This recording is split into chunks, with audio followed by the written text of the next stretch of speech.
4월 23일 오늘의 말씀은 요나 3장 1절에서 10절입니다.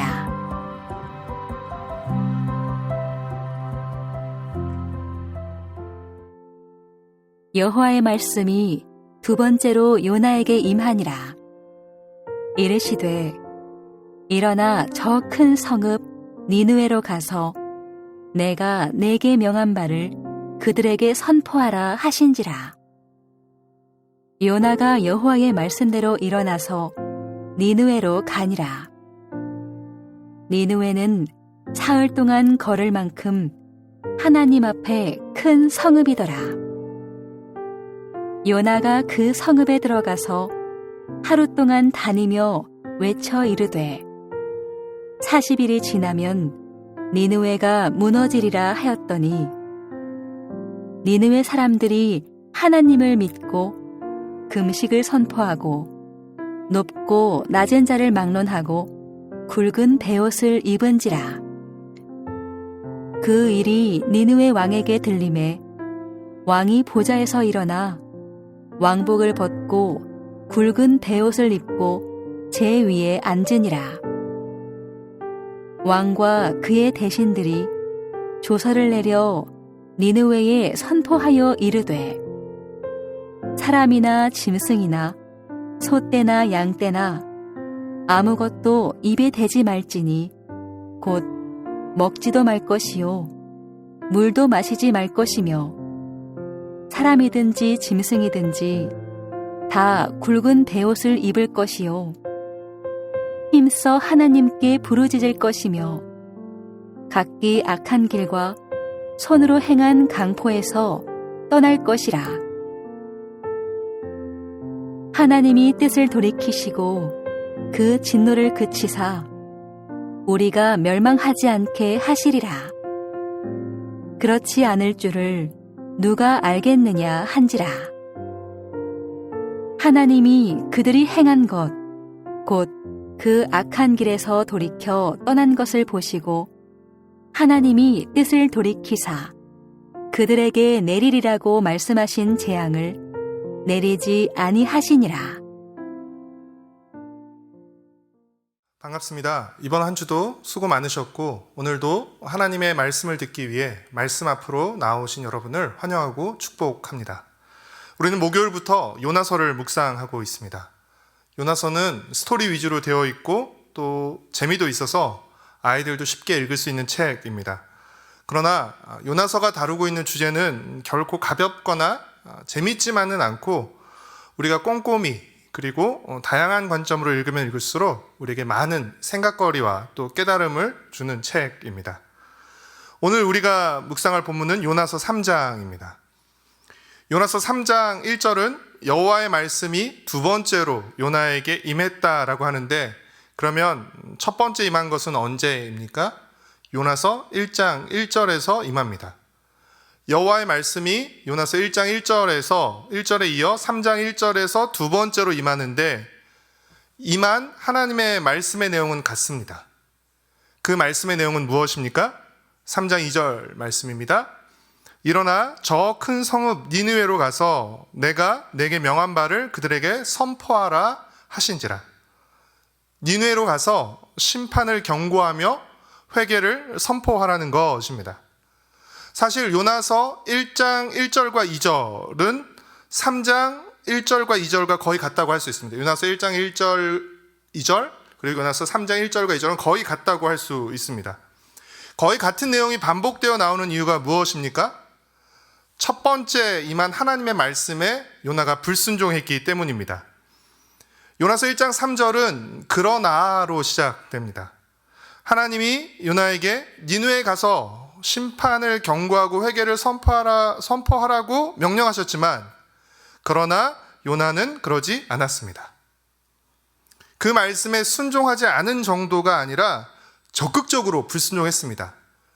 니느웨로 가지 않은 정도가 아니라 니느웨의 정반대 방향에 있는 다시스로 가는 배를 탔고 큰 폭풍을 만나 바닷속에 던져져 죽을 뻔했습니다. 그러나 하나님이 그 깊은 바닷속에 미리 예비하신 큰 물고기를 통해 요나는 죽음의 위기를 극적으로 넘기고 난 후 다시 첫 번째 임했던 말씀과 같은 하나님의 말씀이 두 번째로 임하게 되는 것입니다. 그렇다면 다시 같은 명령을 받은 요나는 이번에는 순종할까요? 순종하지 않을까요? 3장 3절 말씀입니다. 요나가 여호와의 말씀대로 일어나서 니느웨로 가니라. 니느웨는 사흘 동안 걸을 만큼 하나님 앞에 큰 성읍이더라. 두 번째 임한 하나님의 말씀에 요나는 순종했습니다. 그래서 이번에는 다시스가 아닌 니느웨로 갔습니다. 만약 가정을 하는 것인데요, 만약 요나가 첫 번째 바로 순종했다면 1장 1절과 2절에서 니느웨로 가라는 말씀이 주어졌을 때 1장 3절에서 바로 순종했다면 1장 3절부터 3장 2절까지는 없어졌을 것입니다. 그러나 순종하지 않았기 때문에 1장 3절부터 2장까지의 내용들이 나와 있는 것입니다. 불순종했기 때문에 일어났던 일들이 나와 있는 것입니다. 두 번째 임한 하나님의 말씀에 순종해서 요나는 니느웨로 갔습니다. 그러나 또 한 번의 그러나 니느웨에서 보이는 요나의 모습을 보면 요나의 이 순종도 올바른 순종이라고 보기에는 어렵습니다. 3장 4절 말씀입니다. 요나가 그 성읍에 들어가서 하루 동안 다니며 외쳐 이르되 40일이 지나면 니느웨가 무너지리라 하였더니 3장 3절에서 니느웨는 사흘 동안 걸을 만큼 큰 성읍이라고 표현하고 있는데 그 사흘 동안 걸어야 돌 수 있는 그 큰 성읍 니느웨를 요나는 하루만 걸으면서 메시지를 선포했고 그 메시지도 40일이 지나면 니느웨가 무너진다는 것이었습니다. 40일이 지나면 니느웨가 무너진다는 메시지가 잘못된 것은 아닙니다. 그러나 이 메시지가 온전한 것이라고도 할 수 없습니다. 여러분 한번 생각해 보십시오. 하나님이 요나를 니느웨로 보내서 이 메시지를 전하는 목적은 무엇입니까? 많은 악독으로 인해 그들이 행한 많은 악독으로 인해 40일이 지나면 니느웨가 무너질 테니 회개하고 돌아오라는 것 아니겠습니까? 그러니까 하나님의 목적은 심판과 멸망이 아니라 용서와 구원에 있었던 것입니다. 만약 하나님의 목적이 심판과 멸망이라면 그 목적을 이루는 가장 확실한 방법은 무엇입니까? 요나를 보내지 않는 것입니다. 그냥 그대로 내버려 두어서 멸망하게 하는 것입니다. 요나를 보낸다는 것 자체가 하나님의 목적이 심판과 멸망에 있지 않고 용서와 구원에 있다는 것을 보여주며 그렇기에 요나는 이것을 알았기에 첫 번째 하나님의 말씀이 임했을 때 어떻게든지 니느웨에 가지 않으려 했던 것입니다. 가지 않아야 만에 하나 있을 하나님의 용서와 구원의 역사가 일어나지 않을 것이기 때문입니다. 요나는 어쩔 수 없이 이제 두 번째 어쩔 수 없이 니느웨에 오긴 왔지만 아직 요나의 속마음에는 니느웨의 용서와 구원을 원치 않았습니다. 여전히 요나는 니느웨의 심판과 멸망을 원했기에 사흘길에 니느웨 성읍에 들어가서 회개와 구원의 메시지는 전하지 않고 심판과 멸망의 메시지만 전하고 있는 것입니다. 반쪽만 전하고 있는 것입니다. 너희가 멸망할 거라는 것만 전하고 있는 것입니다. 어쩌면 요나의 마음에는 하나님의 메시지를 전하긴 하지만 니느웨 백성들이 하나님의 메시지를 듣지 않기를 바랬는지도 모릅니다. 그래서 우리가 요나서 1장부터 4장까지 요나가 보여주는 모습을 보면 우리가 기본적으로 일반적으로 알고 있던 선지자의 모습과 상당히 다른 매우 이상한 하기 그지없는 그런 모습을 보게 됩니다.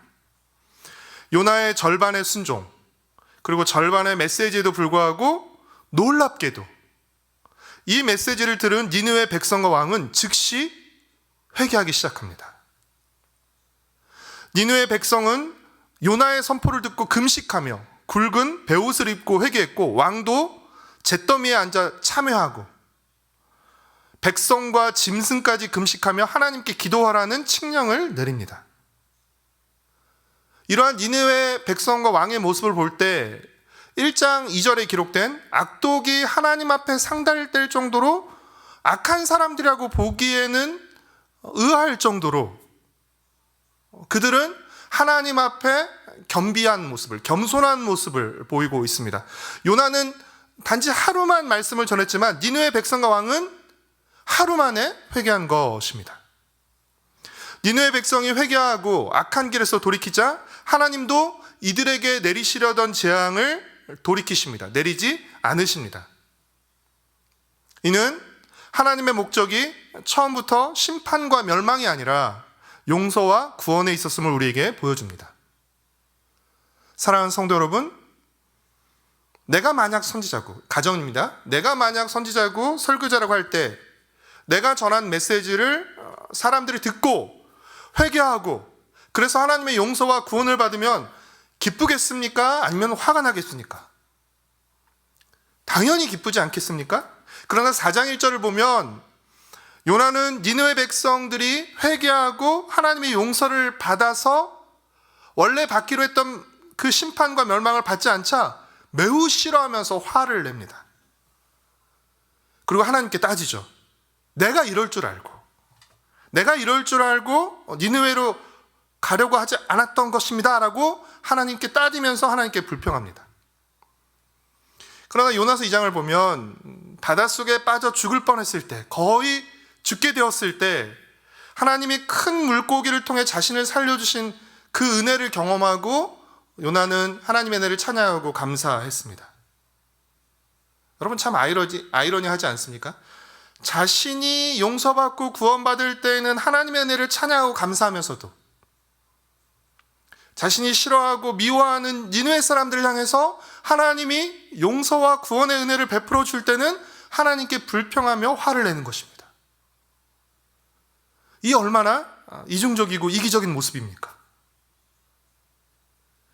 그러나 찬찬히 따져보면 이 모습이 바로 우리의 모습이기도 한 것입니다.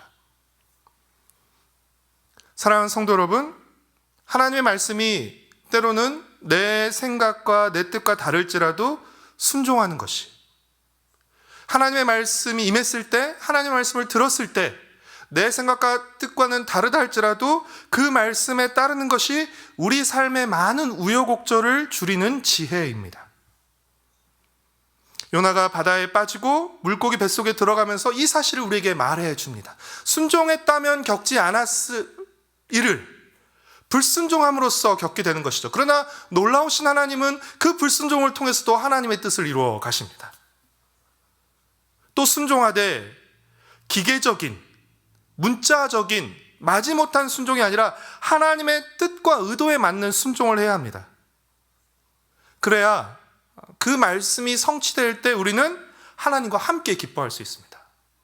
하나님은 기뻐하시는데 요나는 화를 내는 이런 이상한 모습이 발생하지 않게 되는 것입니다. 하나님과 함께 안타까워하고 하나님과 함께 기뻐하는 것, 하나님과 함께 마음을 같이 하는 것, 이것이 바로 믿음이고 이것이 바로 순종입니다. 하나님과 마음을 같이 하며 하나님의 말씀에 순종함으로써 더 많은 이들에게 하나님의 은혜와 사랑을 알리고 흘려보내는 복된 축복의 통로와 전달자로 살아가기를 축복하고 소망합니다. 기도하겠습니다. 사랑하는 주님, 요나서 말씀을 묵상하면서 하나님 우리의 모습을 보게 하여 주시옵소서. 나를 향한 하나님의 그 구원과 은혜에 대해서는 감사하고 찬양하면서도 그 은혜가 다른 사람들을 향해 나가는 것에 대해서, 특별히 내가 싫어하고 미워하는 사람들에 대해 나가는 것에 대해서는 혹시 불평하고 원망하고 있지 않는지 우리를 돌아보게 하여 주옵시고, 하나님, 주님께서 나를 아껴주듯이 주님께서 모든 사람을 아끼고 사랑하신다는 사실을 생각하며 모든 사람을 주님을 대하듯 또 주님의 형상을 대하듯 우리가 친절과 사랑으로 잘 대할 수 있도록 주님 은혜를 베풀어 주옵기를 간절히 빌고 소망합니다. 주님, 내일은 특별히 우리 공동체가 함께 모여 예배드리는 주일입니다. 주께서 또 거룩히 정하신 이날 우리가 함께 모여 예배드릴 때 주님 큰 은혜를 경험할 수 있게 하여 주옵시고, 이 은혜를 품고 우리가 우리의 가정과 삶의 현장으로 나가서 이 은혜를 보이고 또 끼치고 흘려보내는 은혜의 통로로 살아갈 수 있도록 주님 우리를 사용하시옵기를 간절히 빌고 소망합니다. 날마다 말씀을 묵상하며 주님과 마음을 같이하며 주의 말씀이 가르치는 것으로 우리가 순종의 발걸음을 내디디며 나아갈 수 있도록, 그래서 우리의 삶이 더욱더 풍성하고 복된 삶을 살아갈 수 있도록 주님 은혜를 베풀어 주시옵소서. 감사드리오며 예수님의 이름으로 기도드렸습니다. 아멘. 하늘에 계신 우리 아버지여, 이름이 거룩히 여김을 받으시오며 나라가 임하시오며 뜻이 하늘에서 이루어진 것 같이 땅에서도 이루어지이다. 오늘 우리에게 일용할 양식을 주시옵고 우리가 우리에게 죄 지은 자를 사하여 준 것 같이 우리의 죄를 사하여 주시옵고 우리를 시험에 들게 하지 마시옵고 다만 악에서 구하시옵소서. 나라와 권세와 영광이 아버지께 영원히 있사옵나이다. 아멘.